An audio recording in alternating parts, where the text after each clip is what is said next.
नमस्कार दोस्तों, स्वागत है आप सभी का क्रिसेंट एजुकेशन क्लासेस में। एमसीक्यू चल रहे हैं दोस्तों हमारे फर्स्ट पेपर के, और वो भी चैप्टर वाइज। आज हम दोस्तों एक नया चैप्टर स्टार्ट करेंगे जिसके हम एमसीक्यू करवाएंगे आपको। नाम है वेक्टर एनालिसिस। वेक्टर एनालिसिस भी एक दोस्तों आपका एक स्कोरिंग चैप्टर रहने वाला है। बहुत अच्छा दोस्तों ये टॉपिक रहता है। इतना ज्यादा आपको पढ़ने की आवश्यकता नहीं रहती, मतलब कहने का मतलब यह है कि कम पढ़ना है और ज्यादा मार्क्स आपके आने की संभावनाएं दोस्तों रहती है। वेक्टर एनालिसिस का आपको ये फायदा मिलता है कि आप वेक्टर एनालिसिस के जो क्वेश्चंस हैं उनका उनकी मदद से आप दोस्तों जो 3D के क्वेश्चंस हैं, लाइक अगर आप बात करते हैं स्ट्रेट लाइन इन स्पेस, इसके अलावा जैसे कि प्लेन के क्वेश्चंस हैं, तो वो दोस्तों आप कर पाते हैं। तो यहाँ पर जैसे अगर आपको 3D में पकड़ बनानी है तो वेक्टर एनालिसिस का आना दोस्तों बहुत ज़्यादा ज़रूरी है, और इससे आपके बहुत से क्वेश्चंस बनते हैं। अगर हम एलटी में बात करें तो एलटी में तो फिर दोस्तों हायर लेवल तक मैं बात करूँ तो वहाँ पर भी वेक्टर एनालिसिस का काफ़ी यूज़ होता है। मतलब कि जो वेक्टर्स एक ऐसा चैप्टर है जिससे आप काफ़ी स्कोर कर सकते हैं।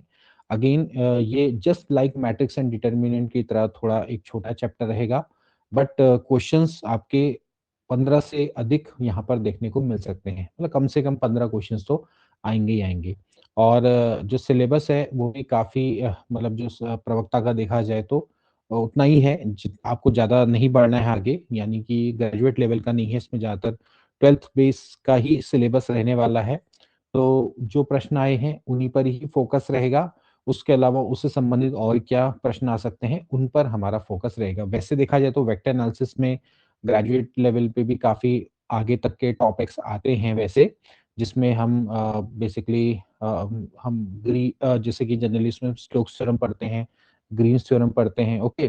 बट ये जो थ्योरम्स होते हैं दोस्तों ये बेसिकली हमारे वेक्टर एनालिसिस के ग्रेजुएट लेवल के टॉपिक हैं जो कि आपके प्रवक्ता के सिलेबस में नहीं है। हालाँकि मैंने आपको ये भी प्रोवाइड करवा रखे हैं। अगर आप देखेंगे तो वेक्टर एनालिसिस में जैसे कि हम जो अगर एक्स्ट्रा पढ़ना चाहते हैं, ग्रेजुएट लेवल का ही पढ़ना चाहते हैं, तो वो चीज़ें भी हमने आपको प्रोवाइड करवा रखी हैं। आप प्रीवियस क्लासेस में देखें तो हमने पूरा करवा रखा है। बट आपका जो आएगा वो जनरली इसमें 11th-12th बेसिस का ही आएगा, ठीक है? उसी पर ही अच्छे लेवल के प्रश्न आपसे यहाँ पर पूछे जाएँगे, ठीक है? तो चलिए आज की क्लास को स्टार्ट करेंगे विदाउट एनी फर्दर डिले। आज हम वेक्टर एनालिसिस के सुपर एमसीक्यू करेंगे। सबसे पहले हम उत्तराखंड प्रवक्ता परीक्षा में आए हुए प्रश्नों को करेंगे, देन उसके बाद फिर हम कुछ और बेहतरीन एमसीक्यू करेंगे जो कि आपके आ सकते हैं आगामी परीक्षा में, ठीक है? और अभी जो हाल फिलहाल में जो एग्जाम हुए हैं आप उनको भी देखेंगे तो आपको ये देखने को मिलेगा कि जैसे हमने क्वेश्चंस आपको करवाए हैं वही क्वेश्चंस बार बार अभी के हाल के एग्जाम में भी आए हैं। जैसे कि अभी हाल में ही यूपीपीएससी के द्वारा यूपी एलटी ग्रेड का पेपर करवाया गया था, तो उसमें भी काफ़ी सारे जो प्रश्न थे, जो हमने अभी करवाए हैं स्पेशली लेक्चरर बैच में, तो काफ़ी सारे क्वेश्चंस वहाँ पर आए हैं और वही कॉन्सेप्ट से रिलेटेड आपके क्वेश्चंस आए हैं। तो जिन लोगों ने पेपर दिया होगा उनको काफ़ी फ़ायदा मिला होगा, और इसलिए मैं कहता हूँ कि जो भी हम ये बैच लेते हैं, तो वो केवल और केवल एक एग्ज़ाम की तैयारी पर नहीं होता है फ़ोकस, वो सभी एग्ज़ाम की तैयारी में आपको मदद करता है। तो अभी तो फ़िलहाल हम इसका जो सिलेबस है वो प्रवक्ता के अकॉर्डिंग करवा रहे हैं, बट ये सिलेबस के संग-संग मैंने पीछे भी कुछ क्लासेस इसमें ऐड करी हैं, जिनको कि अच्छा पढ़ना है, थोड़ा हायर पढ़ना है, तो वे लोग भी उन क्लासेस को देख सकते हैं और आपको वो डेफ़िनेटली अन्य परीक्षाओं में भी मदद करेंगे, ठीक है? तो फ़िलहाल तो अभी हमारा फ़ोकस लेक्चरर ही रहने वाला है, और एक चीज़ और है कि अब आपका जो एग्ज़ाम है, जो कि कैलेंडर में मेंशन था 25 जनवरी को, वो नहीं होगा। अब जो एग्ज़ाम है वो अप्रैल से स्टार्ट होंगे। अभी पता नहीं है कि आपका पेपर कब होगा, पहले भी पता नहीं था। बट ये था कि कहीं ऐसा ना हो जाए कि 25th जनवरी को पेपर हो जाए, बट अब यूकेपीएससी के द्वारा ये क्लियर कर दिया गया है कि जो 25th जनवरी को होने वाला पेपर था, अब वो नहीं होगा। पेपर आपके स्टार्ट होंगे फ्रॉम अप्रैल। अब हो सकता है कि आपका अप्रैल में हो जाए पेपर, या हो सकता है कि जून में हो, ठीक है? तो अब ये आप मान के चलिए कि यहाँ से आपके पास 3 महीने तो हैं ही कम से कम, जिनमें आप एक अच्छी खासी प्रिपरेशन कर सकते हैं, ठीक है? इस बेस पर मैंने आज यूट्यूब पर भी एक वीडियो अपलोड करी थी, आप उसको भी देख सकते हैं। तो 25th को अब आपका कोई भी पेपर नहीं होने वाला है, और जब भी आपका विज्ञापन आएगा उसके बाद भी आपको एक ठीक-ठाक समय यहाँ पर मिल जाएगा। हालाँकि विज्ञापन आने का इंतज़ार नहीं करना है, आपने अच्छी से अपनी तैयारी को स्टार्ट करना है। तो अभी आपके पास 3 महीने तो एटलीस्ट हैं ही कि आप अच्छे से अपनी तैयारी को जारी रखें। ठीक है? कोई गलतियाँ हो रही हैं, तो उन पर भी आप वर्क कर सकते हैं। तो चलिए आज की क्लास को स्टार्ट करेंगे।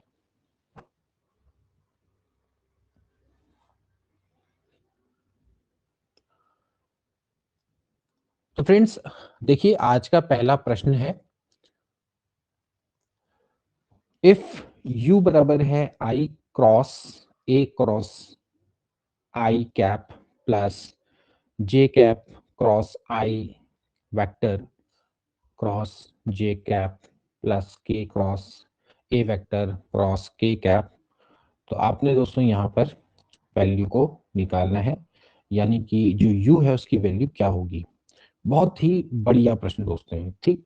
ये आप मान के चलिए कि बहुत सारे एग्जामों में आने वाला प्रश्न है, ठीक है। अब देखिए इसको कैसे किया जाएगा। देखिए हम किसी वेक्टर को जनरली उसकी कंपोनेंट फॉर्म में लिख सकते हैं in the direction of x y and z. तो देखिए मैं इसको ए को मैं कुछ देर के लिए a1i plus a2j plus a3k इस तरह की फॉर्म में दोस्तों लिख सकता हूँ। ठीक है, वेक्टर आप जानते हैं वेक्टर क्वांटिटी क्या होती है, जिसमें मैग्नीट्यूड और डायरेक्शन होती है। ठीक है, तो किसी भी वेक्टर को जब आप लिखते हैं तो उसके मैग्नीट्यूड और उसकी डायरेक्शन से प्रेजेंट करते हैं। ये जो आई कैप है, जे कैप, के कैप है, ये बेसिकली डायरेक्शन को रिप्रेजेंट कर रहा है।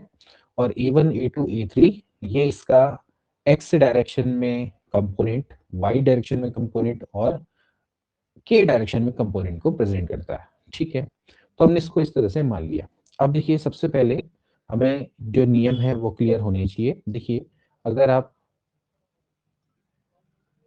वेक्टर ट्रिपल प्रोडक्ट की बात करें, ठीक है, यानी कि ए क्रॉस बी क्रॉस सी, तो जो वेक्टर ट्रिपल प्रोडक्ट होता है ए क्रॉस बी क्रॉस सी, तो इसको दोस्तों हम कैसे करते हैं, बेसिकली इसको आप बी और सी के हम लीनियर कॉम्बिनेशन में लिख सकते हैं। ठीक है, यानी कि लीनियर कॉम्बिनेशन दोस्तों क्या हो जाएगा, ये इस तरह से लिख सकते हैं आप A dot C into B minus A dot B into C. ठीक है, आप इस तरह से मान लो कि ये ए डॉट सी दोस्तों जनरली जब भी हम दो वेक्टर का स्केलर प्रोडक्ट जब हम करते हैं या डॉट प्रोडक्ट करते हैं तो हमेशा हमें क्या मिलती है, एक स्केलर क्वांटिटी मिलती है।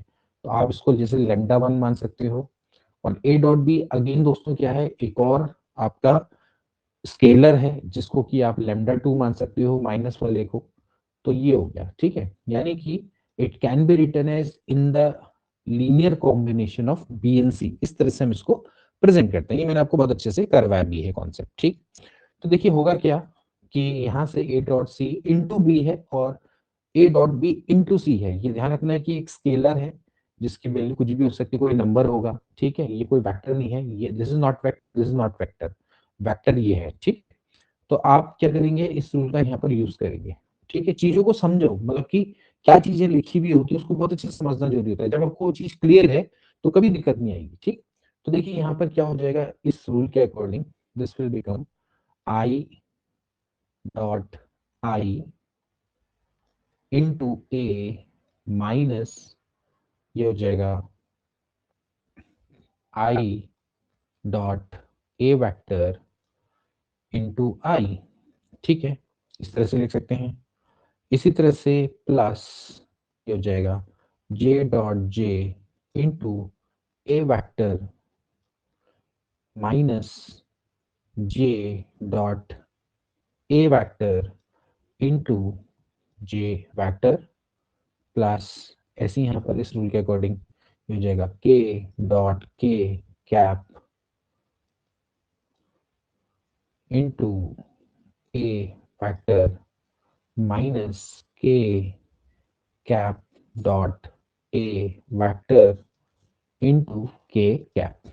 ठीक हो गया। तो पहले तो इस रूल के अकॉर्डिंग आपने समझना है कि कैसे कैसे लिखना है। ठीक, अब यहाँ पर देखेंगे भाई, जो आई डॉट आई होता है दोस्तों वन होता है, तो ये बन जाएगा ए वेक्टर माइनस, तो इसको दोस्तों आप जैसे कि आई कैप डॉट ए वेक्टर है, तो ध्यान रखिए यहाँ से अगर आप आई डॉट ए वेक्टर दोस्तों आप करेंगे तो देखिए होगा क्या है कि आई डॉट जे 0 होता है, आई डॉट के 0 होता है और आई डॉट आई क्या होता है 1 होता है, यानी कि इसकी वैल्यू क्या आएगी A1 आ जाएगी। ठीक है, so this value will be A1 and this is I plus similarly J dot J 1 होता है तो ये हो गया ए वेक्टर माइनस, अब ऐसी दोस्तों जब आप इसको जे डॉट ए वेक्टर करेंगे, आप इसका डॉट प्रोडक्ट करेंगे तो जे डॉट आई 0 होता है, जे डॉट जे 1 होता है, तो इट विल बिकम A2, तो this is A2 J vector. Okay, similarly के डॉट के क्या होता है 1, तो ये जाएगा ए वेक्टर माइनस में, ऐसे ही अगर आप दोस्तों इसको के डॉट के कैप डॉट ए वेक्टर करेंगे तो के कैप डॉट के कैप क्या हो जाएगा 1 हो जाएगा, बाकी सारे 0 हो जाएंगे। ठीक है, सो यहाँ पर जो के वेक्टर डॉट ए कैप है इसकी वैल्यू दोस्तों क्या हो जाएगी, यहाँ पर जो हो जाएगी A3 के कैप। ओके, नाउ ए वेक्टर आप इन तीनों को ऐड कर देंगे तो it will become thrice of A vector minus of, यहाँ से अगर आप कॉमन ले ले this will B A1i plus A2j plus A3k।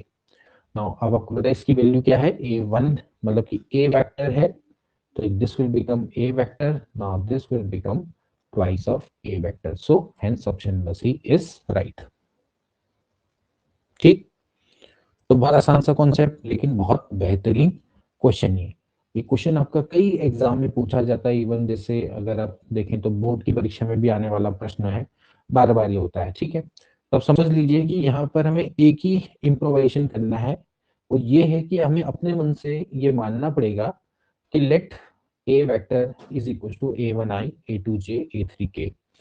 और बाकी देखा जाए तो आप ऐसे भी जैसे आई डॉट आई, मतलब कि इसको अगर आप देखें ना आई dot A vector into I है, ये जैसे इन चीजों को देखें तो बेसिकली ये दिखाता है आई का, जब आप ए वेक्टर से डॉट प्रोडक्ट करते हैं तो ये actually component of A vector in the direction of I को रिप्रेजेंट करता है। ठीक है, ये आप समझिए कि जब भी हम ए वेक्टर को आई डॉट से मतलब कि आई से डॉट वेक्टर करेंगे तो ये हमें देगा ए वेक्टर का आई डायरेक्शन में कंपोनेंट।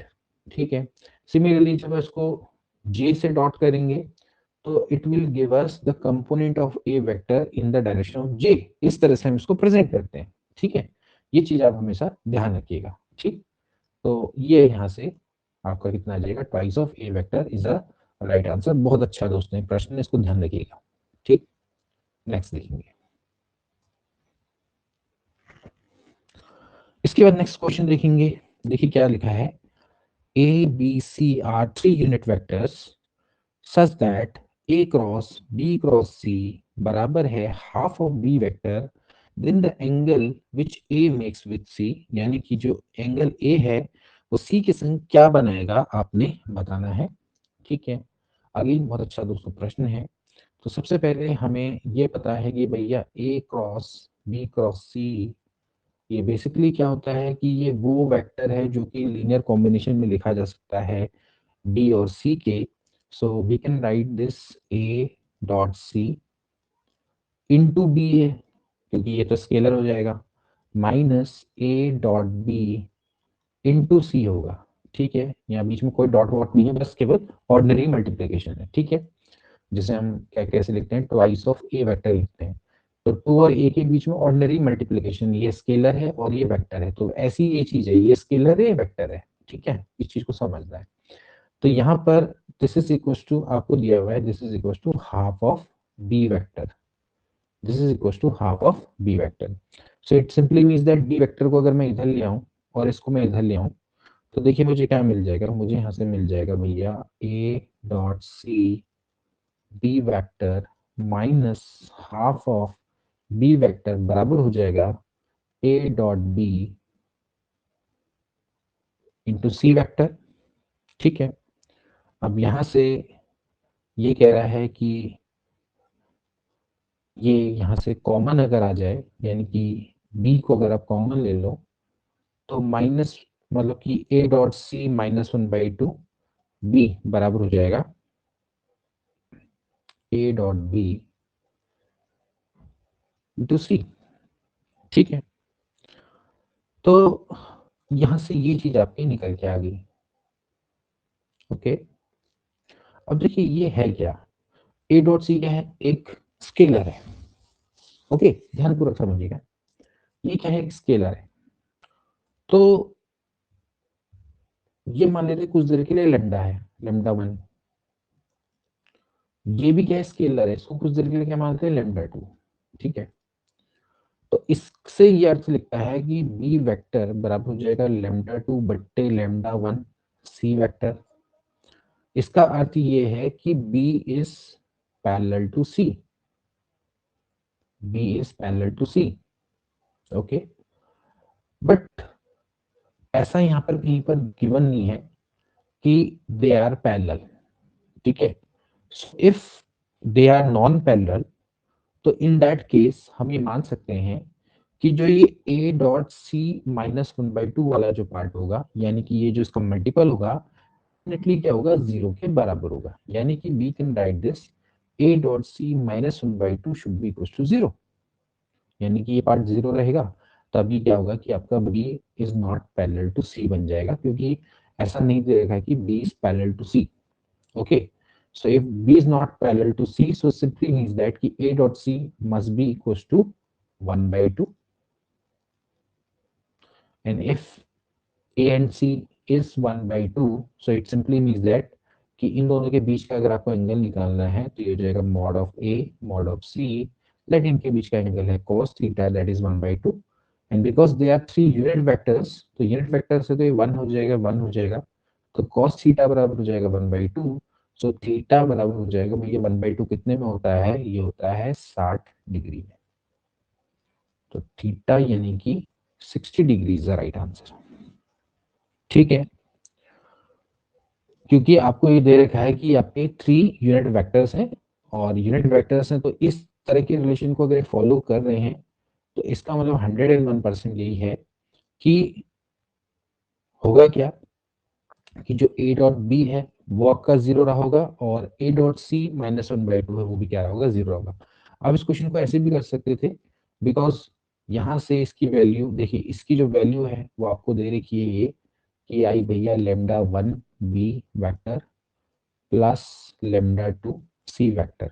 तो from here it is clear that कि लैम्डा वन, इसको जब कंपेयर करेंगे, देखिए कंपेयर करके ये हो जाएगा जीरो इंटू सी वेक्टर। यहाँ से कंपेयर करके भी आप देख सकते हैं कि वो जो लैम्डा वन है वो 1/2 रहा होगा। ठीक है, एंड साथ ही साथ जो लैम्डा टू है वो जीरो रहा होगा। लैम्डा वन कितना है दोस्तों, वो है, यहाँ से अगर आप कंपेयर करते हैं तो this is A dot c, तो ए डॉट सी बराबर कितना है, 1/2, एंड ए डॉट बी वो क्या रहा होगा, जीरो रहा होगा। तो ये दो कंडीशन है कि भाई ए डॉट सी बराबर zero and a dot b बराबर जीरो। सो यहाँ से ये पता लगता है कि a is perpendicular to b, और यहाँ से ए और सी के बीच का जो एंगल है वो कितना आ जाता है, 60 डिग्री आ जाता है। तो आप इस क्वेश्चन को इस तरह से भी कर सकते हैं। ठीक है, बाकी देखा जाए तो लॉजिकली आप समझे कि यहाँ से बी और सी आपके बराबर आ रहे हैं, और बी और सी बराबर आ रहे हैं, किसका मतलब ये है कि B is can be written as lambda C. देखिए आप इसको लिख सकते हैं बी बराबर lambda C. It simply means that कि जो बी और सी है वो आपस में पैरेलल है, बट बी और सी अगर आपके पैरेलल हैं तो इन दैट केस हम इनको नॉन पैरेलल मान के चल रहे हैं। तो फिर इन दैट केस, क्योंकि अगर देखिए यहाँ से देखिए क्या होगा कि अगर बी और सी पैरेलल हो गए तो इस केस में जो बी क्रॉस सी है वो दोस्तों आपका जीरो हो जाएगा, है ना। तो इस इक्वेशन का कोई अस्तित्व नहीं रह जाएगा, बी क्रॉस सी क्या हो जाएगा, जीरो हो जाएगा, क्योंकि बी क्रॉस सी का अर्थ क्या होता है, mod of b mod of c sine zero. तो अगर बी और सी जीरो, बी और सी पैरेलल हो गए तो इनके बीच का जो एंगल है वो जीरो हो जाएगा, तो बी क्रॉस सी की वैल्यू जीरो हो जाएगी। So it can not be equal to half b vector. Okay, तो यहां से हम इस कॉन्सेप्ट को समझ सकते हैं। तो ये दूसरी बात है, ये कब एग्जिस्ट करेगा, जब ये वाला पार्ट जीरो हो जाएगा और ये वाला पार्ट भी क्या हो जाएगा, जीरो हो जाएगा। आप इसको इस तरह से भी कर सकते हैं। तो लॉजिकली देखा जाए तो इस क्वेश्चन को आप दोनों मेथड से कर सकते हैं। एक तो बहुत आसान सी मेथड है कि जिसमें आप इसको सिंपली कंपेयर करके यहाँ से ये जो वैल्यू है वो 1/2 के बराबर होगी, ये वैल्यू आपकी जीरो वेक्टर के बराबर हो जाएगी, जीरो के बराबर हो जाएगी। जीरो वेक्टर भी नहीं, खाली जीरो स्केलर, और बाकी आप इसके बीच एंगल निकालेंगे। ठीक है, तो hence option number C is right. तो देख सकते हैं कि इतना आसान सा प्रश्न है जो कि आपका उत्तराखंड प्रवक्ता में आया हुआ प्रश्न है। ठीक है, इसके बाद नेक्स्ट क्वेश्चन देखेंगे।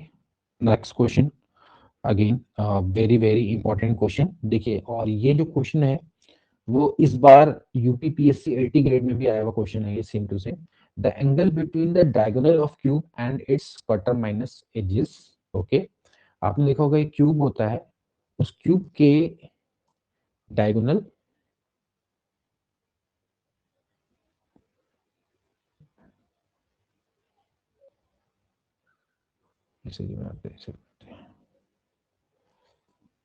ये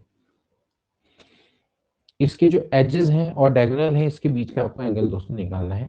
ठीक है, तो ये आपका एक क्यूब है, आप देख सकते हैं जैसे क्यूब, और ये दोस्तों यहाँ पर आप इस तरह से बना लीजिए, ये इसकी एजेस हैं ये। ठीक है, ये मान लीजिए, तो इसके और डायगोनल के बीच का एंगल, अब जानते हैं दोस्तों जो डायगोनल होता है वो क्या होता है, ये होता है, जैसे मान लेते हैं ये पॉइंट है, इसको मैं ओरिजिन मान लेता हूँ ओ। ठीक है, तो यहाँ से आप इसको ऐसे ज्वाइन कर लीजिए, दिस इज डायगोनल। ओके, तो इस पॉइंट को क्या मान लेते हैं, पी मान लेते हैं। ठीक है, तो आपको क्या करना है, ये x इसको मान लिया हमने, y इसको मान लिया हमने, z। तो आपको क्या करना है दोस्तों, ये एंगल निकालना है। What is this angle, this angle. Okay, तो ये आपका एंगल है, ये आपको कैलकुलेट करना है कि एंगल क्या रहा होगा। ठीक, ओके, तो हम क्या करेंगे, इसको हम कैसे हम इस एंगल को निकालेंगे। तो दो मेथड जनरली आती है, एक तो 3D मेथड आती है। ओके, और एक जो मेथड आती है वो आपकी वेक्टर मेथड आती है। बेसिकली दोनों ही आपस में एक दूसरे से रिलेटेड है। ठीक है, नाउ वी नो दैट कि ये आपकी अगर एक्स एक्सिस है, तो इस जगह को जो आपका, इस जगह को जो आपकी डायरेक्शन होगी वो क्या होगी, आई होगी। ठीक है, इधर को y है तो इधर को j होगी, इधर की बात करें तो क्या होगी, k होगी। ठीक है, अब मान लेते हैं यहाँ को, जो ये वेक्टर है, ये वेक्टर मैं मान लेता हूँ a वेक्टर की फॉर्म में है। ठीक है, जो भी रहा होगा। ठीक है, क्योंकि इसको जनरली हम इसी तरह से प्रेजेंट करते हैं। तो हमने कहा कि ये वेक्टर ए वेक्टर है, और बेसिकली हमने माना कि ये जो वेक्टर होता है ये आपका आई प्लस जे प्लस के की फॉर्म में है, या इस तरह से हम इसको मान सकते हैं। ठीक है, तो अब हमें क्या करना है, इसके बीच का एंगल हमें निकालना है। तो इनके बीच का हम एंगल किस तरह से निकालेंगे, देखिए हम इसको सिंपली लिख सकते हैं, या बेसिकली इसको आप मान लीजिए रेडियस वेक्टर की फॉर्म में, this is the radius vector, और रेडियस वेक्टर की फॉर्म में हम दोस्तों इसको निकालेंगे। ठीक है, तो जनरली होता है क्या है कि आर को हम कैसे लिखते हैं, हम इसको आई प्लस जे प्लस के की फॉर्म में लिखते हैं। ठीक है, क्योंकि हम इसको अगर मैं खाली डी आर मेथड की मदद से निकालूं, तो इस लाइन के जो डी आर होते हैं वो होते हैं 1 0 0, इस वाली लाइन के जो डी आर होते हैं 0 1 0, और इसके जो डी आर होते हैं वो होते हैं 0 0 1।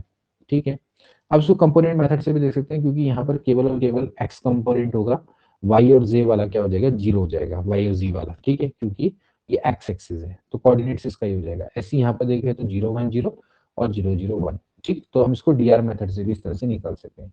अब हमें सिंपली क्या करना है, एंगल निकालना है। तो एंगल दोस्तों कितना हो जाएगा, यहाँ से हमें पता है कि अगर हमें एंगल निकालना है तो कॉस थीटा बराबर हो जाएगा आर डॉट, जैसे मान लेते हैं मुझे ये वाला एंगल निकालना है इसके संग, तो r dot i divided by mod of r vector mod of i vector, इस तरह से निकाल सकते हैं, by a dot b divided by mod of a mod of b. Now अब इसकी जो वैल्यू हमने मानी इस टर्म्स में आई जे के, सो अगर आप इसको करेंगे भैया, यहाँ से आप इसका डॉट प्रोडक्ट कर निकालेंगे, तो ये हो जाएगा आई डॉट आई 1 हो जाएगा। ओके, नाउ दिस इज 1 1 1, तो यहाँ पर हो जाएगा भैया अंडर रूट में 3, और इसकी वैल्यू हो जाएगी 1, so theta will be equals to cos inverse 1/√3। So cos inverse 1/√3 is the right answer। ठीक, तो हम इस तरह से दोस्तों क्या कर सकते हैं, निकाल सकते हैं। मतलब सिंपल सी बात है भैया, एक अगर आप इतने पार्ट को अगर आप वन मानते हैं, इतने पार्ट को वन मानते तो इसके जो कोऑर्डिनेट्स होंगे वो क्या होंगे, 1 1 1 होंगे। ठीक है, तो सिंपल सी बात है, जो आर होगा वो किसकी फॉर्म में होगा, वो आई प्लस जे प्लस के की फॉर्म में होगा। ठीक है, this is I plus J plus के, इस तरह से। ठीक है। तो आप इसको दोस्तों इस तरह से निकाल सकते हैं। अदरवाइज आप चाहें तो इसको आप आर को जैसे प्रॉपरली एक्स आई वाई जे जेड के फॉर्म में भी रख सकते हैं। ये तो हम एक वैसे ले रहे हैं, ठीक है। अब जैसे मान लेते हैं कि अगर मैं इस वाले पार्ट के जो कोऑर्डिनेट्स है इसको जैसे मान लेता हूँ एक्स की फॉर्म में मान लेता हूँ एक्स जीरो जीरो, इस वाले को अगर मान सकता हूँ तो मैं जीरो वाई जीरो लिख सकता हूँ, ठीक है। इधर वाले का कितना हो जाएगा, जीरो जीरो जेड हो जाएगा, ठीक है। तो इधर वाले का जो कोऑर्डिनेट है वो मान लेते हैं वो है एक्स वाई जेड। तो ये जो आर है वो कितना हो जाएगा दोस्तों, हो जाएगा x I plus Y J plus Z के की फॉर्म में हो जाएगा, ठीक है। देन उसके बाद आप कंपैरिजन में देखिए होता क्या है कि यहाँ पर हम एक्स वाई जेड भले ही ले रहे हैं क्योंकि ये क्यूब है, तो क्यूब है तो फिर क्या होगा, एक्स वाई जेड तीनों की वैल्यू क्या होगी, सेम होगी, क्योंकि हम क्या ले रहे हैं, क्यूब ले रहे हैं। तो इन दैट केस एक्स बराबर वाई बराबर जेड हो जाएगा।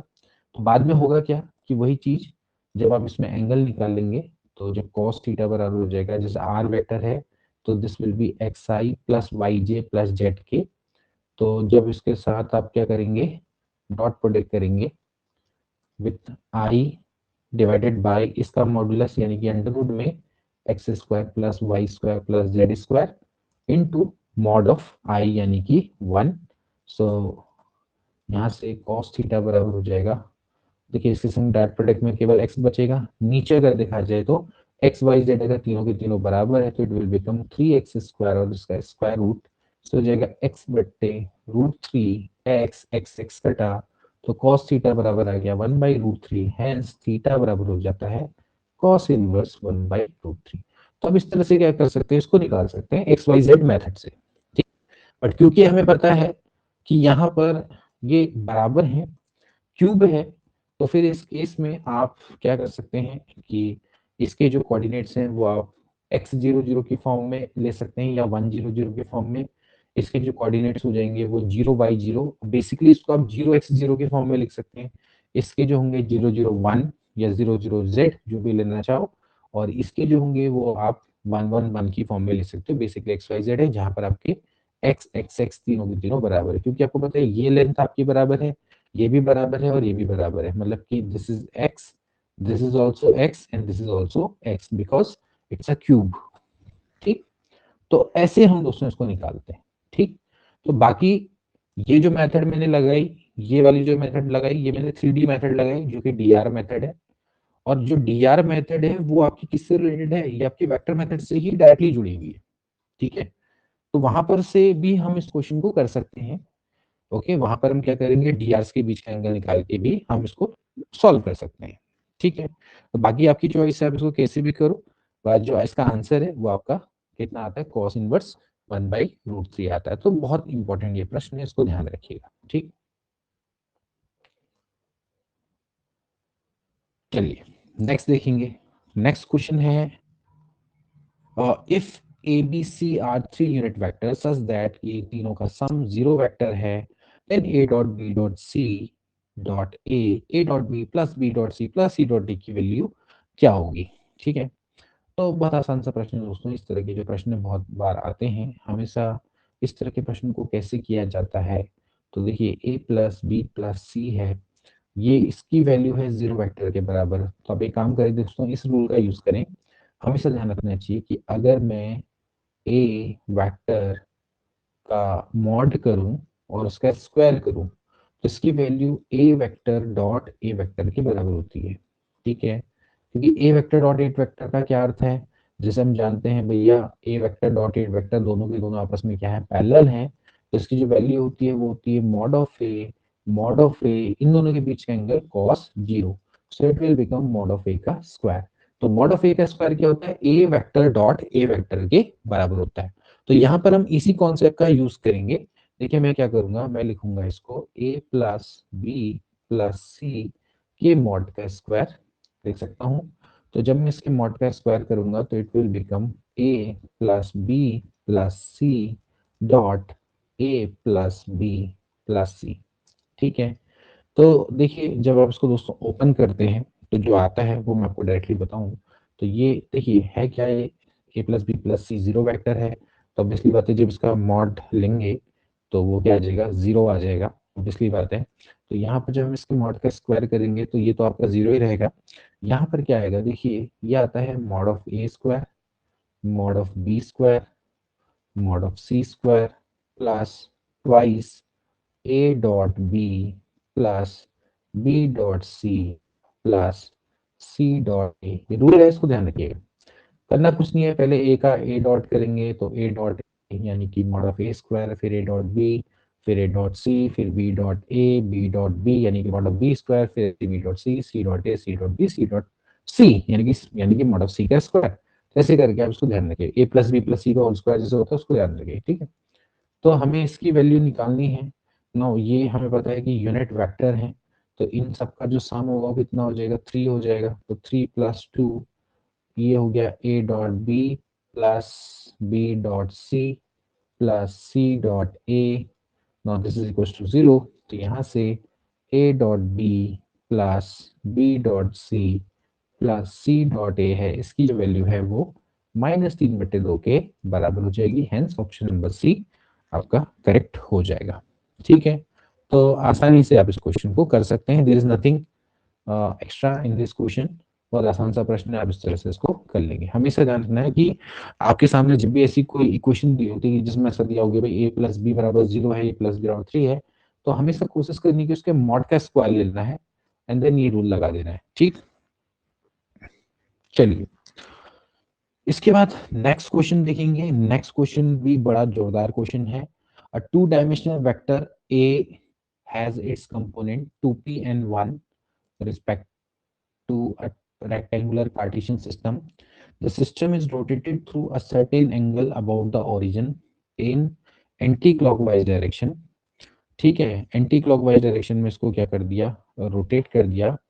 If with respect to a new system, A vector has component p plus 1 and 1, then ठीक है, मतलब ये कह रहा है कि भैया एक अ, एक वेक्टर है, ये वेक्टर है, ए वेक्टर है, ए वेक्टर है, तो इसके जो कंपोनेंट है वो आपके क्या है, जैसे मान लेते हैं ये आपका एक सिस्टम है, ये कार्टेशियन सिस्टम है, ये रेक्टेंगुलर कार्टेशियन सिस्टम है। अब हुआ क्या कि इसके रिस्पेक्ट में वैसे क्या है, 2 डायमेंशन है, तो 2 डायमेंशन देख लेते हैं। 2 डायमेंशन है, ये देखिए इस तरह से। अब है क्या कि इसके रिस्पेक्ट में इस ए वेक्टर के कंपोनेंट 2p and 1 है, ठीक है। मतलब कि यहाँ पर आप मान लीजिए कि ये आप मान लीजिए इसका है 2p, 1, ओके। मतलब कि यहाँ की तरफ को जो होगा ये 2p होगा इसकी लेंथ, और यहाँ पर कितनी होगी, 1 होगी, तो 2pi प्लस 1 इंटू जे, इस तरह से लिख सकते हैं, ठीक है। तो बेसिकली अगर आप ए वेक्टर को दिखाएंगे तो कैसे दिखेंगे, 2pi प्लस जे, इस तरह से लिख सकते हैं वेक्टर को, ठीक है। अब है क्या, इधर को तो आई कैप हो गया, इधर को हो गया जे कैप। अब ये कह रहा है कि the system is rotated through a certain angle in the anti clockwise direction. Anti clockwise क्या होती है, ये होती है, मतलब कहने का मतलब है कि आपने क्या किया, सिस्टम को थोड़ा सा रोटेट कर दिया। ये काम करते हैं ऐसे, ये ऐसे रोटेट हो गया, किसी एंगल के थ्रू रोटेट हो गया है, ठीक है। मान लेते हैं कितना एंगल हो गया, अल्फा या बीटा जो भी रहा होगा, इतना एंगल ये क्या कर गया, रोटेट कर गया। ये ओरिजिन था, आपने इसको ऐसे रोटेट कर दिया।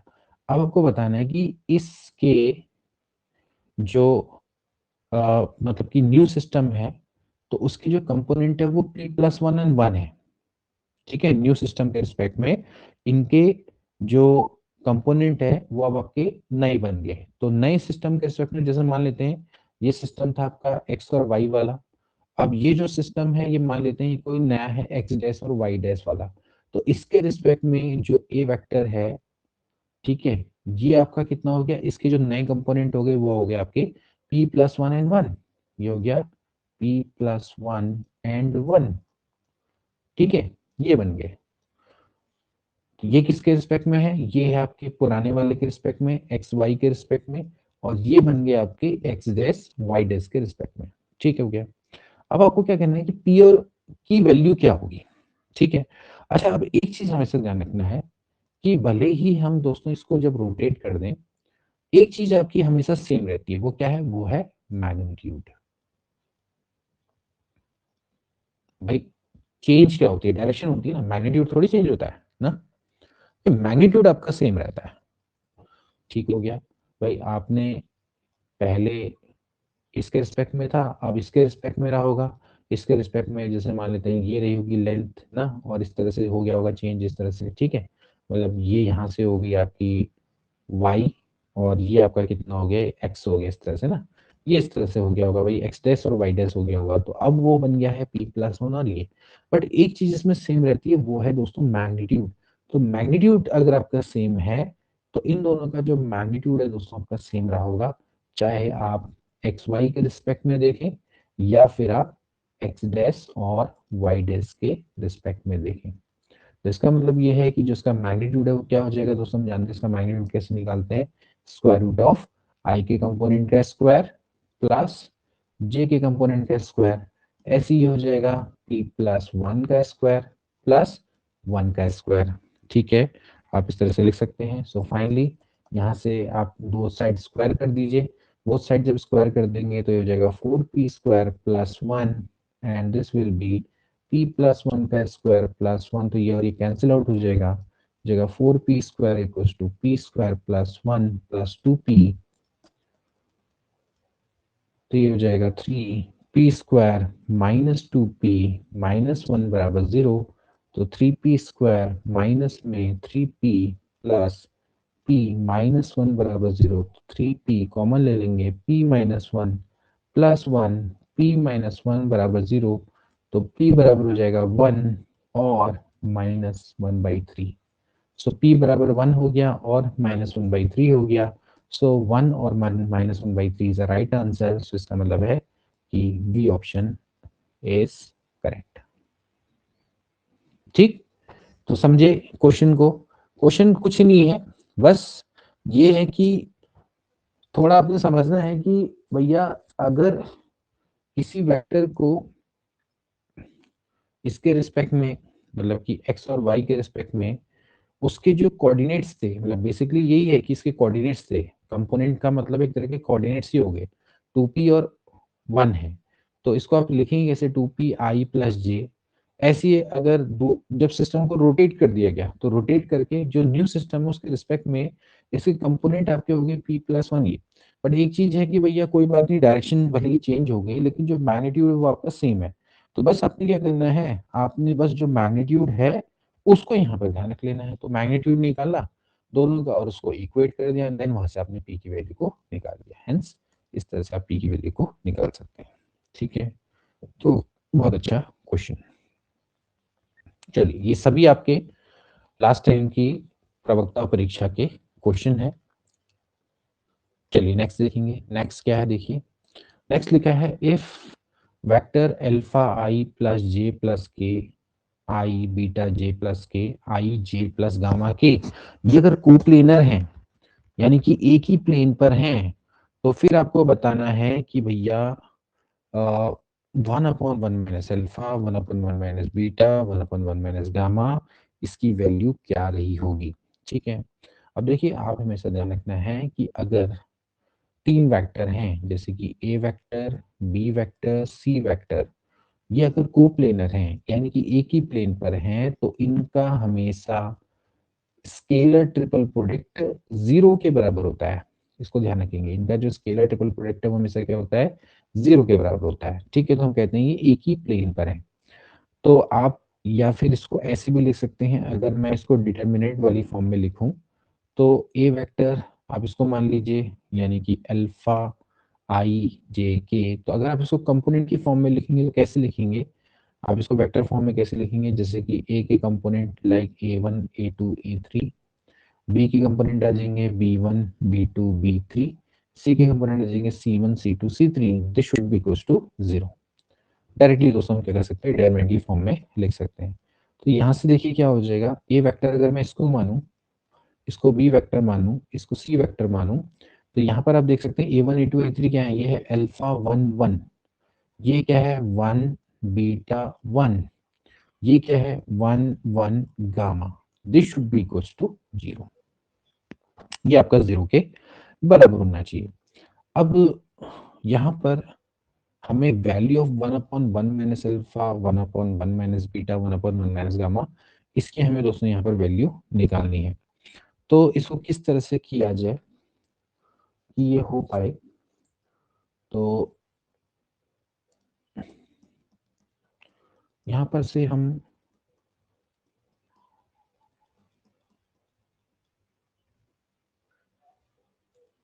इसको थोड़ा सिंप्लीफाई, मतलब कि 1 माइनस अल्फा, 1 माइनस बीटा और 1 माइनस गामा की फॉर्म में करने की कोशिश करते हैं, तभी जाके हो पाएगा। ठीक है,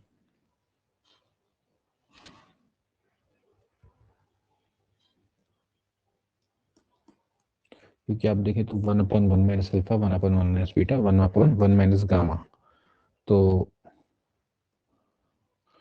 हमें इसको ये करना पड़ेगा कि इसको इस तरह की फॉर्म में बनाना पड़ेगा। ठीक है, तो एक काम करते हैं, 1 माइनस अल्फा से स्टार्ट करते हैं। ठीक है, तो मैं एक ऑपरेशन लगाता हूँ 2 माइनस R1 और इसके अलावा R3 माइनस R1, ये दो ऑपरेशन में लगाता हूँ। ठीक है, तो देखिए ये हो जाएगा alpha 1 1, now this will become 1 minus alpha, यहाँ पर भी क्या बच जाएगा 1 माइनस अल्फा। ठीक है, यहाँ से हो जाएगा बीटा माइनस 1, 1 माइनस 1 हो गया 0। ठीक है, यहाँ से 1 माइनस 1 कितना हो जाएगा 0, and this will become gamma minus 1। ठीक, now this is equals to 0। मतलब क्लियरली आप इसको इस तरह से लिख सकते हैं, मतलब कहने का मतलब है कि सबको आपने इस तरह की फॉर्म में बना लिया, मतलब 1 माइनस अल्फा, 1 माइनस बीटा, इस तरह की फॉर्म में आपने बना लिया। ठीक है, अब एक काम करते हैं, इसको खोल देते हैं with respect to first row, इसके रिस्पेक्ट में हम खोल देते हैं इसको। ठीक है, तो देखिए क्या हो जाएगा, alpha, this is beta minus 1, gamma minus 1। ठीक है, यहाँ पर आ जाएगा माइनस 1, फिर इधर हो जाएगा, ये हो जाएगा 1 माइनस अल्फा, और ये हो जाएगा गामा माइनस 1, फिर प्लस 1, एंड ये उधर हो जाएगा 0, ये हो जाएगा 1 माइनस अल्फा, बीटा माइनस 1, और आगे से आएगा माइनस। ठीक है, now this is equals to 0। इस तरह से हम इसको लिख सकते हैं। ठीक है, अगर मैं इसको थोड़ा सा प्रॉपर लिखूं,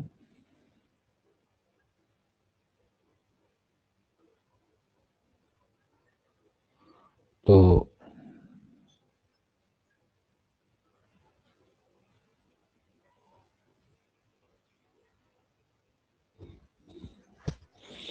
अब मैं अगर इसको थोड़ा प्रॉपरली लिखना चाहूँ, तो बीटा माइनस 1, गामा माइनस 1, तो मैं इसको ऐसे लिख सकता हूँ 1 माइनस बीटा, 1 माइनस गामा। ठीक है, मतलब ताकि ऐसा बना रहे। ठीक, ऐसे ही मैं इसको 1 माइनस अल्फा तो है, 1 माइनस गामा लिखूँ तो प्लस हो जाएगा 1 माइनस अल्फा, 1 माइनस गामा। ठीक है, यहाँ पर भी दोस्तों इसको 1 माइनस बीटा लिख देता हूँ, तो 1 minus alpha, 1 minus beta equals 0। अब एक काम करते हैं, इसको मैं 1 minus alpha, 1 minus beta, 1 minus gamma से पूरा डिवाइड कर देता हूँ। ठीक है, यहाँ पर डिवाइड कर देंगे तो ये हो जाएगा अल्फा बट्टे, यहाँ पर हो जाएगा 1 माइनस अल्फा, प्लस यहाँ पर हो जाएगा 1 अपॉन, क्योंकि 1 minus alpha 1 minus gamma cut जाएगा, तो ये हो जाएगा 1 minus beta, plus 1 minus alpha 1 minus beta है, तो हो जाएगा 1 अपॉन में 1 माइनस गामा, दिस इज 0। इसके बाद अब ऐसे ही दोस्तों यहाँ पर आप देखें तो आप इसको अलग अलग जैसे डिवाइड कर दें, जैसे मैं एक काम कर सकता हूँ, यहाँ पर मैं यहाँ पर लिख सकता हूँ 1 माइनस अल्फा है, तो मैं इसको लिख सकता हूँ 1 माइनस, मतलब कि 1 माइनस अल्फा ऐसे लिख सकता हूँ। ठीक है, बट्टे this will become 1 minus alpha.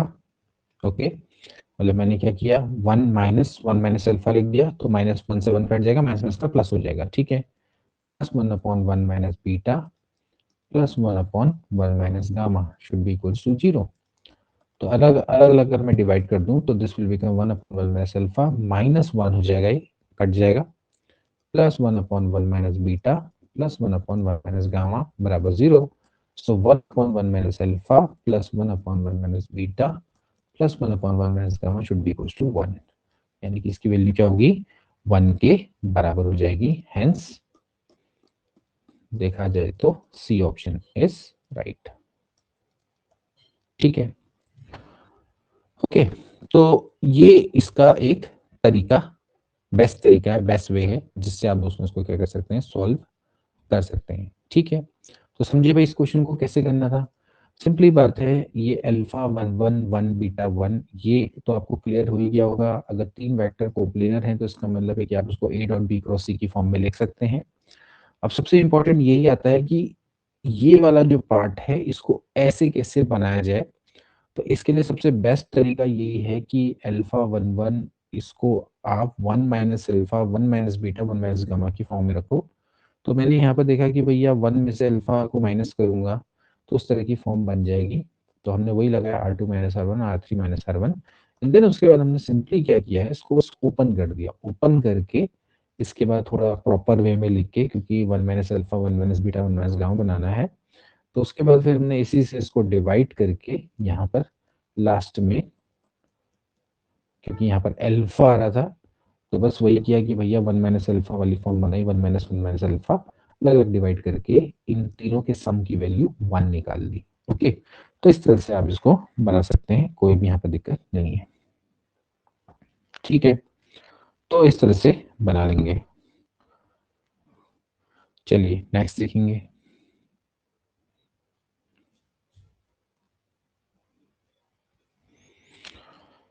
Next question देखेंगे दोस्तों, एक और अच्छा प्रश्न देखिए क्या लिखा हुआ है। For any vector A vector it is given that कि ए क्रॉस आई कैप का स्क्वायर ए क्रॉस जे कैप का स्क्वायर ए क्रॉस के कैप का स्क्वायर बराबर है अल्फा ए वेक्टर। देन आपको बताना है कि अल्फा की वैल्यू क्या होगी। ठीक है, ये भी दोस्तों आपका एक बहुत आने वाला प्रश्न है, बार बार आता है, रिपीट होता रहता है क्वेश्चन। तो इस तरह के प्रश्न तो आप समझ लीजिए आते हैं तो फिर बढ़िया है, चांदी चांदी है, इस तरह के प्रश्न अगर आते रहते हैं तो इस तरह से दोस्तों आप इसको प्रश्न को कर सकते हैं। सबसे पहले तो आप देखेंगे क्या है दोस्तों, ये आपका ए क्रॉस आई कैप है का होल स्क्वायर है। ठीक है, तो किस तरह से इसको करेंगे,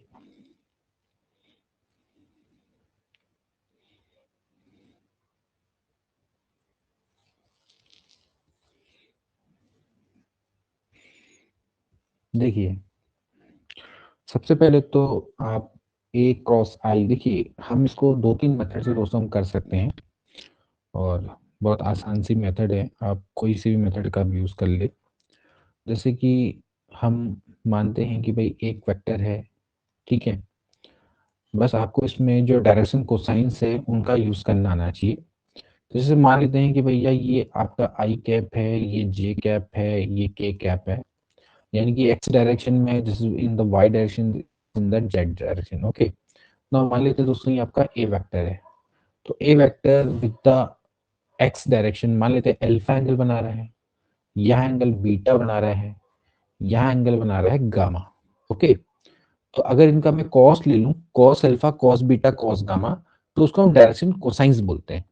ठीक है, और डायरेक्शन कोसाइंस में ये रिलेशन होता है क्या, cos square alpha plus cos square beta plus cos square gamma it is equal to 1।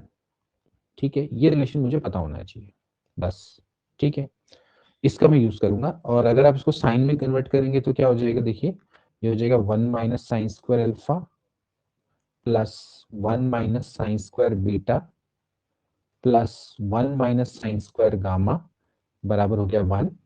तो यहाँ से 1 से तो 1 कट गया, तो ये हो जाता है sign square alpha plus sine square beta plus sine square gamma बराबर होता है 2।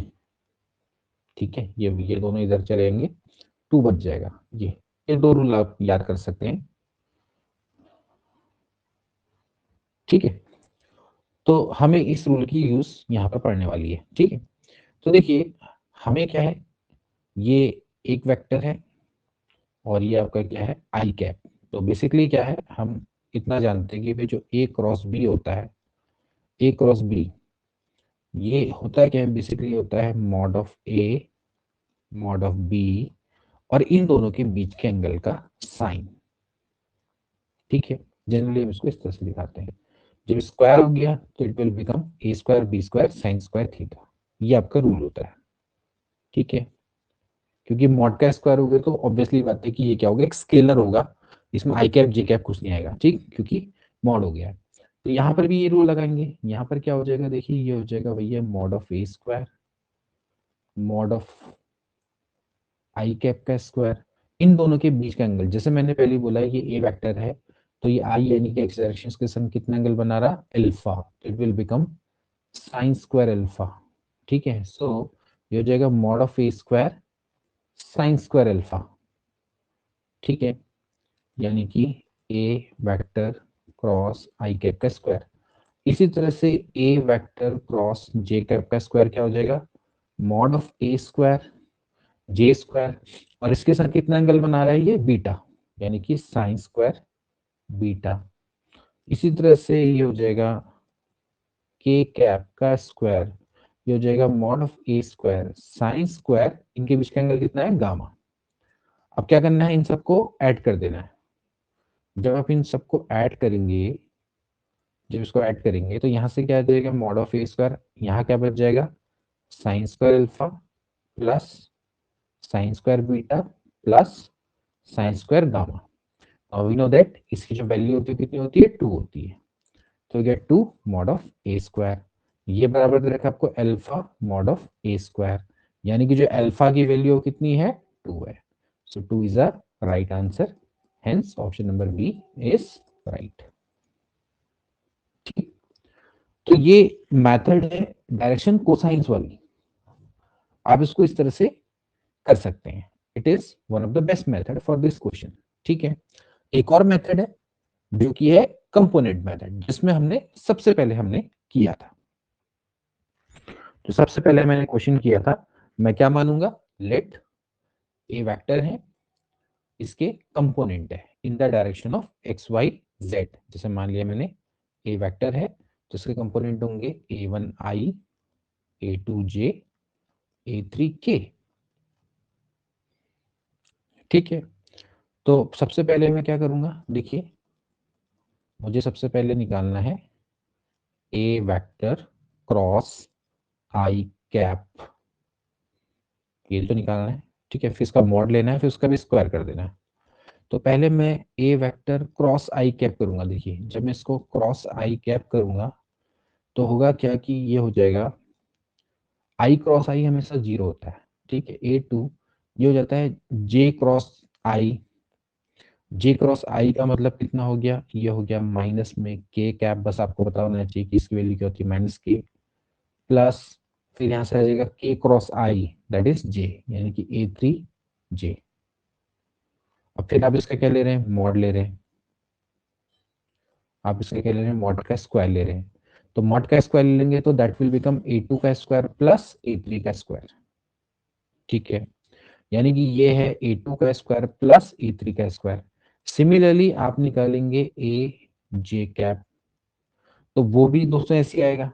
अब माइनस आए चाहे प्लस आए, बाद में स्क्वायर होना प्लस ही हो जाना उसमें। ठीक है, तो जैसे इसमें A2 A3 आया तो ऐसे ही इसमें क्या आएगा A1 का स्क्वायर प्लस A3 का स्क्वायर। ऐसे ही फिर अगला जो के कैप है उसके मॉड का स्क्वायर करेंगे तो वो आ जाएगा आपका A1 का स्क्वायर प्लस A2 का स्क्वायर। ठीक है, अब आपने क्या करना है, इनको तीनों को ऐड कर देना है।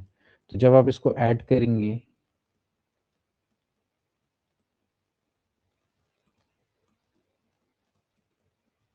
जब इसको ऐड करेंगे तो this will become twice of A1 का स्क्वायर A2 का स्क्वायर A3 का स्क्वायर।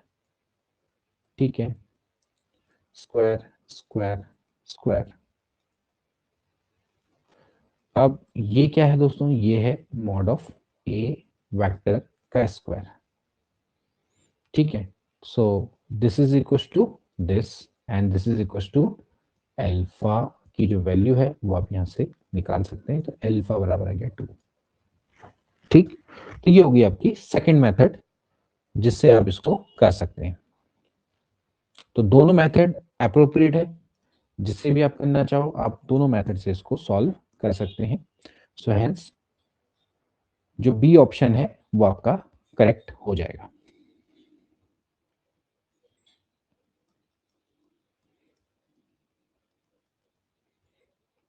चलिए नेक्स्ट देखेंगे। इसका नेक्स्ट क्वेश्चन है, if A B C are any three vector then the value of A minus B minus C minus A. ध्यान रखना दोस्तों, ये क्या होता है, ये स्केलर ट्रिपल प्रोडक्ट का सिंबल होता है। यानी कि अगर आप ए बी सी इस तरह से लिखते हैं तो it simply means that this is A dot B cross C. Okay, so A dot B cross C का मतलब ये हो गया भैया ए माइनस बी, ये हो जाता है डॉट बी माइनस सी क्रॉस सी माइनस ए। ठीक है, बस आप क्या करना है, थोड़ा बहुत गणित लगानी, इसमें कुछ है नहीं करने के लिए। तो यहाँ से देखिए क्या हो जाएगा, ए माइनस बी डॉट, ध्यान रखना है दोस्तों, ये हो जाएगा भैया बी क्रॉस सी माइनस में बी क्रॉस ए। मतलब ध्यान रखना है कि जब बी है तो बी क्रॉस सी लिखना है, बी क्रॉस सी को सी क्रॉस बी मत लिख देना, क्योंकि A cross B is not equal to B cross A, वो माइनस क्यू में हो जाता है। यहाँ पर क्रॉस जब आप प्रोडक्ट कर रहे होते हैं तो साइन का बिल्कुल ध्यान रखना है। ठीक है, वहां पर कोई भी गड़बड़ नहीं करनी है। ऐसी हो जाएगा बी क्रॉस सी फिर बी क्रॉस ए, फिर ऐसी हो जाएगा माइनस में C cross C that is zero. ये हमेशा क्या होता है जीरो, इसको लिखेंगे ही नहीं, छोड़ो, माइनस का प्लस, ये हो जाएगा सी क्रॉस ए। ठीक है, ओके, अब ऐसी दोस्तों अब क्या आएगा, यहाँ पर ए माइनस बी डॉट में है तो डॉट बी क्रॉस सी। तो देखिए सबसे पहले क्या आ जाएगा ए dot B cross C. Okay, फिर minus A dot B cross A. ध्यान रखना है दोस्तों कि जब भी आपका ये जो स्केलर ट्रिपल प्रोडक्ट होता है, इसमें अगर कोई भी रिपीटेशन हो जाए, कोई भी रिपीटेशन हो जाए तो इसकी वैल्यू हमेशा क्या होती है, जीरो होती है। कोई भी रिपीटेशन हो जाए हमेशा क्या होती है, जीरो होती है। तो शॉर्ट में आप कर सकते हैं। तो देखिए होगा क्या, a dot B cross c, there is no repetition, ठीक है, इसको लिख दिया। अब अगला आएगा ए dot B cross a, a repeat हो गया तो यानी इसकी वैल्यू क्या होगी, जीरो। अब ऐसी ए डॉट सी क्रॉस ए और ए रिपीट हो गया तो इसकी वैल्यू क्या होगी, जीरो होगी। फिर आते हैं माइनस में, फिर बी डॉट बी क्रॉस से बी और बी रिपीट हो गया तो वैल्यू जीरो होगी। फिर बी डॉट बी, फिर बी डॉट बी में जीरो हो गया। ठीक है, फिर देन इसके बाद आता है माइनस में b dot C cross a, ये आ जाता है। ठीक है, सो फाइनली हमारे पास बचते क्या है, एक तो बचता है हमारे पास a dot B cross c और एक हमारे पास बचता है B dot C cross a. अब बेसिकली देखा जाए तो यहाँ पर हम जो परिवर्तन है उसको कर सकते हैं। देखिए ये बेसिकली हुआ माइनस में b dot C cross a है, तो देखा जाए तो ये हुआ बी सी ए, है ना, बी सी ए।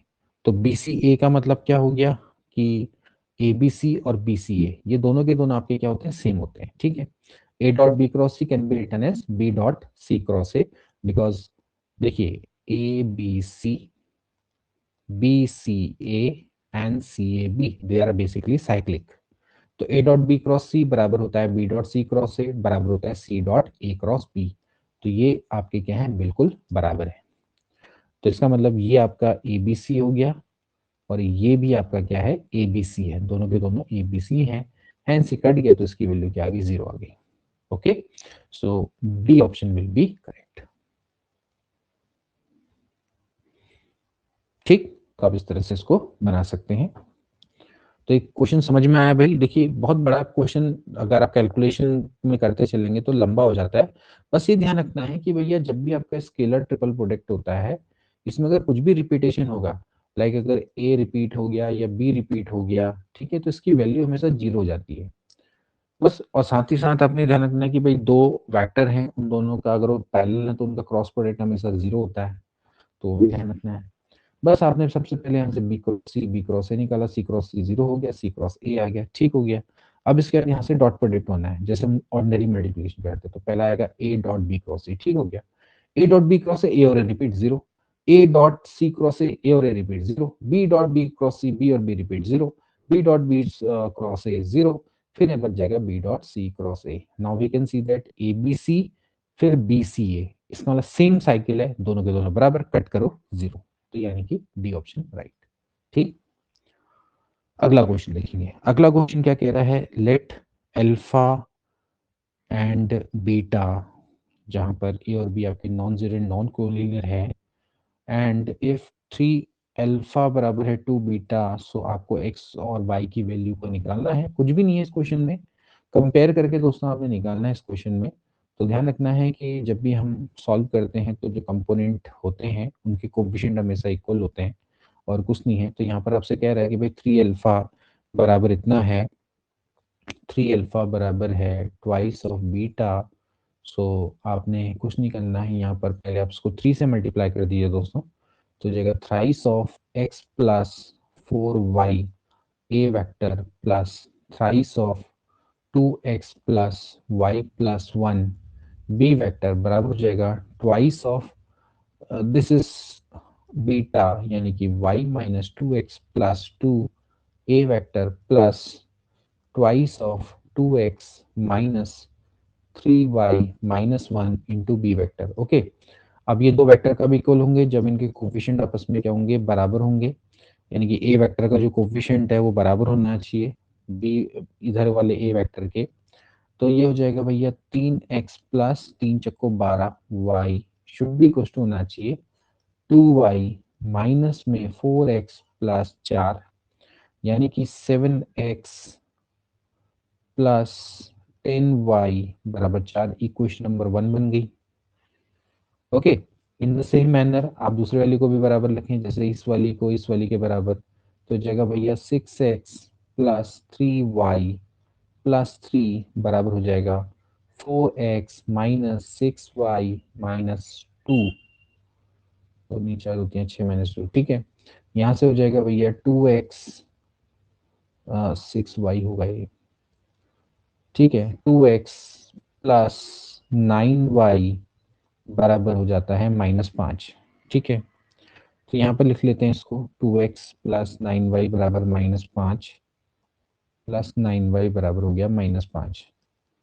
ठीक है, बस अब क्या करना है, यहाँ से इन दोनों को सॉल्व कर लेना है। इन दोनों को सॉल्व करके आप आंसर निकाल सकते हैं। तो बस यहाँ से आप इसको सॉल्व करेंगे तो आप इसको डायरेक्टली ये भी देख सकते हैं कि इनमें से कौन सा सॉल्यूशन जिसको सेटिस्फाई कर रहा है।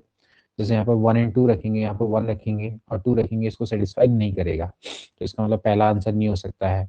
2 और 1 देखते हैं क्या इसको ये सेटिस्फाई करता है, तो बिल्कुल नहीं कर सकता। 2 और 1 में तो पॉजिटिव पॉजिटिव 4 से मतलब एक नेगेटिव में होना जरूरी है। तो यहाँ पर -1 और 2 रखेंगे भाई, 7 में से 10 गया, मतलब 10 यानी कि 10 दूनी 20, 20 में से 7 गया, 4 बचता नहीं, तो इसका मतलब डी ऑप्शन करेक्ट रहा होगा।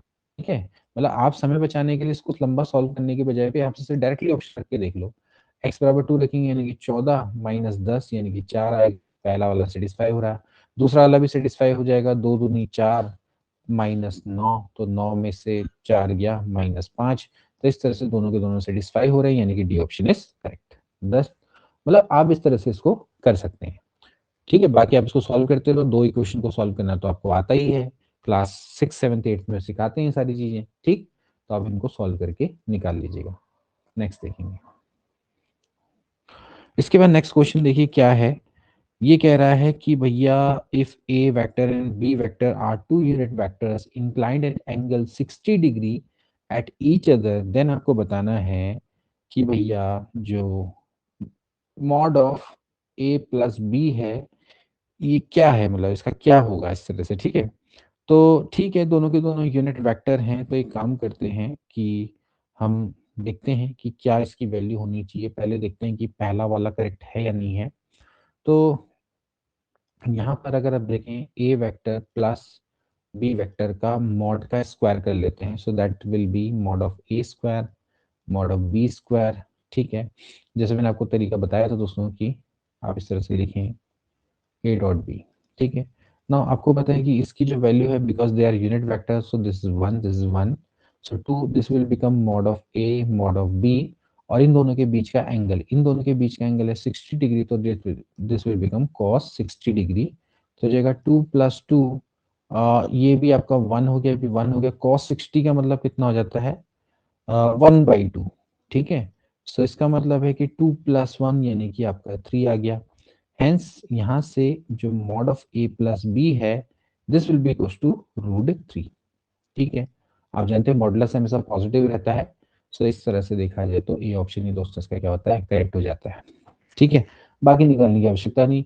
अब जब इसकी वैल्यू है √3 तो इसकी वैल्यू लेस देन 1 कैसे हो सकती है, बाकी हमें इसको निकालने की आवश्यकता ही नहीं है क्योंकि वो सीधे सीधे करेक्ट उसको सेटिस्फाई कर रहा है। Hence option number A will be right. तो ये भी आपको दोस्तों पिछली बार की प्रवक्ता परीक्षा में 2020 की मुख्य परीक्षा में आया हुआ क्वेश्चन है। तो देखिए क्वेश्चन थोड़ा इजी भी आएंगे, थोड़ा टिपिकल भी आएंगे। अब करना क्या है कि जो भी ऐसे इजी क्वेश्चन है सबसे पहले उनको करना है ताकि ज्यादा से ज्यादा हमारे मार्क्स आ सकें। देन उसके बाद फिर हमें जितने भी जो थोड़ा सा चैलेंजिंग क्वेश्चंस है उनकी ओर को जाना है, रादर देन कि पहले हम चैलेंजिंग क्वेश्चंस कर रहे हैं उसमें अपना समय बर्बाद कर रहे हैं और फिर उसके बाद जब हमारे सामने सिंपल क्वेश्चंस आ रहे हैं उनको करने के लिए हमारे पास समय नहीं बच रहा है। तो मार्क्स सबने सेम देने हैं, ये भी 1 मार्क्स देगा, इससे पहले जो हमने थोड़ा अच्छे क्वेश्चन किए वो भी 1 मार्क्स देंगे। तो चॉइस आपकी वहां पर ये रहेगी कि जितने भी सिंपल क्वेश्चन है पहले उनको करना है, टफ क्वेश्चंस को बाद में करना है, जिसमें थोड़ा सा समय लगता है उसको बाद में करना है। ठीक है, तो पहले हम एक राउंड में ये कोशिश ये करें कि पहले हम जितने भी इजी इजी क्वेश्चन है उनको फटाफट कर लें, देन उसके बाद फिर हमारे पास जो थोड़ा चैलेंजिंग क्वेश्चन है फिर उनकी ओर को जाएं जिसमें थोड़ा समय लगता है। ठीक है, तो यहाँ पर देखिए फिर से क्या है, देखिए a प्लस बी प्लस सी की वैल्यू वेक्टर के बराबर है और इसके बाद दोस्तों आपको इन सब के मॉडुलस की वैल्यू दे रखी है, then the angle between a and b निकालना है। तो इसको कैसे निकालते हैं दोस्तों, आप देख लीजिए। देखिए आपको पता है भाई a प्लस बी प्लस सी बराबर 0 है और आपको एंगल निकालना बिटवीन a एंड b। तो हमें दोस्तों एक फॉर्मूला चाहिएगा जिसमें a डॉट b आए। तो a प्लस बी बराबर दोस्तों मैं माइनस सी लिख सकता हूँ। ओके, सो अब एक काम करते हैं, यहाँ पर दोनों के मॉड करके स्क्वायर कर देते हैं। ठीक है, हम कर सकते हैं, बिल्कुल कर सकते हैं। तो ये जाएगा c का square. Now we know that by this formula, so भाई ये हो जाता है mod of a square plus mod of b square plus 2a dot b। Okay भाई, ये हमने फॉर्मूला पढ़ा है और मॉड ऑफ c स्क्वायर हो गया। a स्क्वायर यानी कि 9, b का स्क्वायर यानी कि 25 plus 2, this is mod of a mod of b, इनके बीच का एंगल हो गया cos थीटा और मॉड ऑफ सी स्क्वायर यानी कि 49। ओके, तो यहाँ से आप 25 और 9 है वो हो गया आपका 34। तो 49 माइनस 34 बराबर हो जाता है 2 इंटू मॉड ऑफ ए यानी कि 3 मॉड ऑफ बी यानी कि 5, बीच का एंगल हो गया cos थीटा। तो cos थीटा बराबर हो जाएगा भैया 9 में से 4 गया 5, 4 में से 3 गया 1 बट्टे 2 गुणा 3 गुणा 5, ये हो जाता है आपका 1/2। So theta will be equals to cos inverse 1/2। Hence option number D is right. ठीक है, तो कुछ भी नहीं था इस क्वेश्चन में, बस थोड़ा सा दिमाग लगाना था कि आपको ये गिवन है कि a प्लस बी प्लस सी बराबर 0 है। तो आपको सिंपली क्या करना है, आपको a और b के बीच का एंगल निकालना है। तो एक काम करते हैं, a और b को अलग लिख देते हैं, c को उससे अलग कर देते हैं, देन उसके बाद फिर वही इनके मॉड का स्क्वायर ले लेते हैं ताकि हम उस फॉर्मूला को लगा सके जो कि हमने पढ़े हुए हैं बार बार। बस आप इस तरह से इसको कर लेंगे। ठीक है, नेक्स्ट क्वेश्चन देखेंगे। अगला देखेंगे प्रश्न ये कह रहा है number of distinct real root of lambda for which the vectors and this vectors are coplanar. आपको बताने हैं कि डिस्टिंक्ट रियल रूट्स क्या क्या हो सकते हैं जिसके लिए ये वेक्टर्स आपके कोप्लेनर हो जाएं। और वेक्टर्स कोप्लेनर दोस्तों आपके कब होते हैं, मैंने आपको पहले ही बताया है, जब उनका स्केलर ट्रिपल प्रोडक्ट 0 होता है। ठीक है, तो स्केलर ट्रिपल प्रोडक्ट 0 होता है तो ये आपका ए है, ये बी है, ये सी है। तो इनका स्केलर ट्रिपल प्रोडक्ट 0 होगा, यानी कि इनको हम डिटरमिनेंट की फॉर्म में लिखेंगे। ये हो गया भाई माइनस लेमडा, यहाँ पर जे का कोफिशिएंट है 1 -1, के का 1, फिर यहाँ पर 1 हो गया माइनस लेमडा स्क्वायर, यहाँ पर हो जाता है 1, तो ये जगह 1 1 माइनस में lambda square and this must be equals to 0।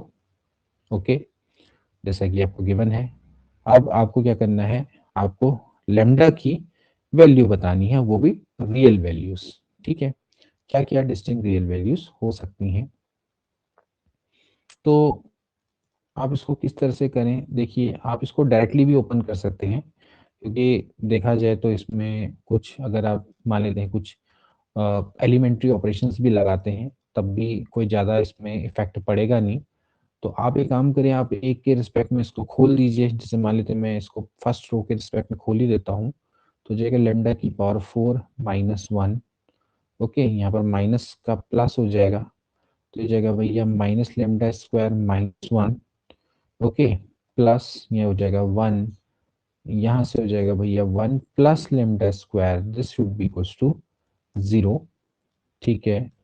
तो ये हो जाएगा भाई माइनस में लैम्डा, लैम्डा की पावर 4 माइनस 1, ये हो जाता है माइनस में लैम्डा स्क्वायर माइनस 1 और plus 1 plus lambda square, this should be equal to 0। ये लैम्डा स्क्वायर से लैम्डा स्क्वायर कट गया, 1 से 1 कट गया, ओके। सो फाइनली यहाँ से लैम्डा और लैम्डा की power 4 minus 1, this should be equal to 0। तो एक तो लैम्डा बराबर 0 आ जाएगा, एक आ जाएगा लैम्डा की पावर 4 बराबर 1, ओके। लैम्डा की पावर 4 बराबर 1, सो आपको पता है कि these are the fourth roots of unity.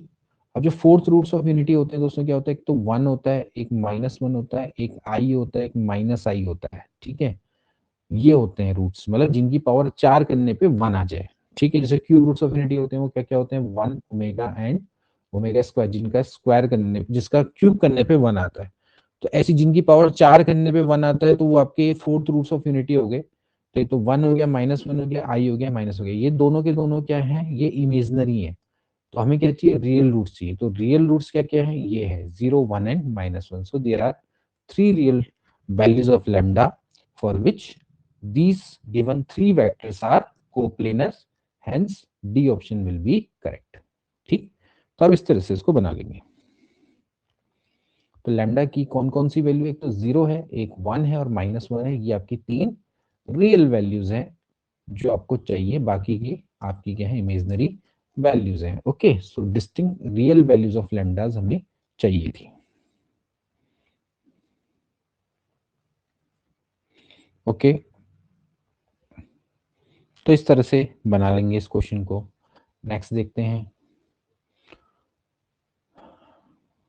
अगला देखेंगे, A vector, B vector, C vector, then a vector D vector which is perpendicular to both A and B and satisfy C dot D बराबर 15। सो आपको value को निकालना रहेगा, okay.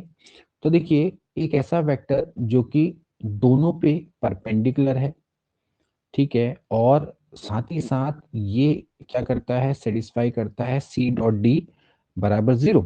तो देखिए इसको कैसे करेंगे, सबसे पहली बात है, देखिए एक वेक्टर है जो कि ए एंड बी दोनों पे परपेंडिकुलर है, ठीक है। ध्यान रखना दोस्तों कि जब आप पढ़ते हैं ए क्रॉस बी को, जैसे ए वेक्टर है, ये आपका बी वेक्टर है, ठीक है। तो ए क्रॉस बी वेक्टर वो वेक्टर होता है जो कि इनके प्लेन पर क्या होता है, परपेंडिकुलर होता है, ठीक है। अब जैसे मान लेते हैं हम इसको एंटी क्लॉकवाइज सेंस में ले रहे हैं, तो ए क्रॉस बी की जो डायरेक्शन हो क्या होगी, इनके प्लेन पर परपेंडिकुलर ऊपर की ओर को होगी। अगर हम यहाँ से नीचे की ओर को ले रहे हैं तो फिर इसकी डायरेक्शन नीचे की ओर को हो जाएगी, ठीक है। तो इसको हम दोस्तों क्या करते हैं, स्क्रू रूल से समझ सकते हैं, ठीक। तो अभी क्या है कि जब आप ए क्रॉस बी, वो वेक्टर होगा जो कि इन दोनों के प्लेन पे परपेंडिकुलर होगा, ठीक है। अब यहाँ पर बात हो रही है भाई डी की, तो डी को एक ऐसा वेक्टर होगा जो कि क्या होगा, इसके या तो बराबर होगा या तो इसके क्या होगा, पैरेलल होगा, ठीक है। जैसे हम कहते हैं दो वेक्टर हैं वो आपस में पैरेलल हैं, जरूरी नहीं कि ये हो, इसके समकक्ष जितने भी पैरेलल वेक्टर्स होंगे वो इसके प्लेन पर क्या होंगे, परपेंडिकुलर होंगे, यानी कि ए और बी दोनों पर परपेंडिकुलर होंगे, ठीक है। तो जो डी होगा वो क्या होगा, जब हम कहते हैं कि दो वेक्टर पैरेलल हैं, तो दो वेक्टर पैरेलल कब होते हैं, जब ए वेक्टर क्या होता है, लैम्डा बी वेक्टर के बराबर होता है, ठीक है। तो जो वेक्टर इसके पैरेलल होंगे तो वो कैसी फॉर्म में होंगे, वो ऐसी फॉर्म में होंगे, लैम्डा ए क्रॉस बी की फॉर्म में होंगे। तो हम मान लेते हैं कि जो डी वेक्टर है वो लैम्डा ए क्रॉस बी की फॉर्म में रहा होगा, ठीक है। क्योंकि जरूरी नहीं है कि डायरेक्टली ए क्रॉस बी के बराबर हो, भाई ऐसा भी तो हो सकता है ना कि भाई जो वेक्टर है जो दोनों के प्लेन पे परपेंडिकुलर है, तो वो ए क्रॉस बी तो होता ही होता है, लेकिन इसके पैरेलल जितने भी वेक्टर्स हैं वो ए और बी पर परपेंडिकुलर होते हैं। तो हम क्या लेंगे, जनरल रिजल्ट लेंगे, हम पर्टिकुलर रिजल्ट थोड़ी ले सकते हैं, हम क्या लेंगे, जनरल रिजल्ट। बाद में लैम्डा की वैल्यू निकालेंगे, ठीक है। तो हमने ले लिया कि भैया जो डी वेक्टर है वो ए क्रॉस बी के कोई पैरेलल वेक्टर है, तो जो पैरेलल वेक्टर है उसको हम ऐसे लिखते हैं, डी बराबर लैम्डा ए क्रॉस बी। ठीक है, जो भी रहा होगा। अब हम क्या करेंगे, यहाँ से सबसे पहले ए क्रॉस बी की वैल्यू को निकालेंगे। सो ए क्रॉस बी दोस्तों कैसे निकालते हैं, आप सबसे पहले यहाँ पर लिखेंगे आई जे के, ये वैल्यू है देखिए क्या क्या है 1 4 2, और यहाँ पर जो वैल्यू है 3 -2 7, इस तरह से लिखते हैं दोस्तों डिटरमिनेंट की फॉर्म में, ये ध्यान होना चाहिए क्रॉस बी है। तो ए के कोफिशिएंट्स बी के कोफिशिएंट इस तरह से लिख लीजिए, फिर इसको सॉल्व करिए। ये हो जाएगा भैया 7 दूनी 14, 7 चौको 28 माइनस का प्लस 4 माइनस जे, देन इसके बाद हो जाएगा भैया 7 माइनस में 6 प्लस के हो गया, एंड देन इसके बाद हो जाता है भाई माइनस में 2 4 तियां 12। ठीक है, सो 28 4 हो जाता है 32 आई, और माइनस में जे माइनस में 14 के। ओके, इस तरह से ये निकल के आ जाता है। तो ये तो हो गया ए क्रॉस बी। तो जो डी है उसकी वैल्यू क्या हो जाएगी, वो हो जाएगी लेमडा इंटू 32 आई, सॉरी 32 आई माइनस जे माइनस 14 के। This is the value of D. Now आपको साथ ही साथ ये भी दिया हुआ है कि भैया सी डॉट डी बराबर है 0। अब सी की वैल्यू ये है, दिस इज सी, पहले आप सी लिख देते हैं। सी की वैल्यू है 2 आई माइनस जे प्लस 4 के कैप, और सी डॉट डी बराबर 0 नहीं, सी डॉट डी बराबर 15 दिया हुआ है। तो यहाँ से हम इसको एक काम करते हैं, सी डॉट डी निकाल लेते हैं, and this is equal to 15। तो यहाँ से इन दोनों का जब डॉट प्रोडक्ट करेंगे तो दोस्तों यहाँ पर लैम्डा तो पहले बाहर लिख लो। आपको पता है भाई डॉट प्रोडक्ट कैसे करते हैं, आई वाले आई के संग, जे वाले जे के संग, के वाले के संग। तो 32 दूनी हो गया 64 प्लस 1 माइनस 14 चौको हो गया 56 बराबर हो गया 15। ओके, सो यहाँ से ये हो जाएगा भैया 64 माइनस 56 करेंगे, यानी कि 8, 8 प्लस 1 9, तो लेमडा बराबर हो जाएगा 15/9, यानी कि 5/3। तो लेमडा की वैल्यू आपकी आ गई 5/3। सो फाइनली जो डी की वैल्यू है वो कितनी हो जाएगी दोस्तों, ये हो जाएगी 5/3, ये हो जाएगी 32 आई माइनस जे माइनस 14 के। सो this is the required vectors. Okay, समझ में आ रहा है? तो आप इस तरह से इसको करेंगे। So option number C is right. ठीक, तो समझे मैंने इस क्वेश्चन को कैसे किया। भाई देखो, आपसे कह रहा है कि एक ऐसा वेक्टर जो कि दोनों पर परपेंडिकुलर है, तो हमें पता है कि ऐसा वेक्टर क्या होता है, वो ए क्रॉस बी होता है। बट ए क्रॉस बी है तो उसके पैरेलल जितने भी वेक्टर्स होते हैं वो ए और बी पर परपेंडिकुलर होते हैं। तो हमने सिंपली क्या करना है, ए क्रॉस बी का हमने एक पैरेलल वेक्टर ले लेना है जो कि साथ ही साथ इस इक्वेशन को भी सेटिस्फाई करे। जरूरी नहीं है कि क्रॉस बी इसको सेटिस्फाई करे, जरूरी थोड़ी है।